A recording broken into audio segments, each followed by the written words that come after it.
Hi friends, మీకు చెట్టు చూపిస్తాను చూడండి. ఇది నల్ల పసుపు చెట్టు.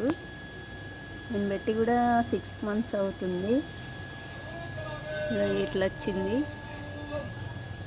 ఇది ఏమో మనం డైలీ కూరలో వాడుకునే పసుపు. ఇది దీని ఆకు దాని ఆకు చూడండి ఎంత డిఫరెంట్ ఉందో. ఇది మనం డైలీ శుభకార్యాలలో కూరలలో వాడుకునేది. ఇది మాత్రం నల్ల పసుపు.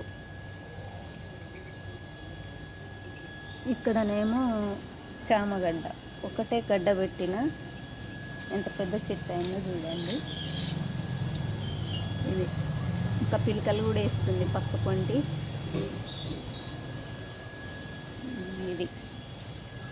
ఇది మనకందరికీ తెలుసు తామర చెట్టు. ఇది పూలు పూసిన తర్వాత మళ్ళీ ఒక వీడియో తీసి పెడతా ఫ్రెండ్స్. నచ్చితే కనుక లైక్ చేయండి, షేర్ చేయండి, సబ్స్క్రైబ్ చేయండి. Bye friends.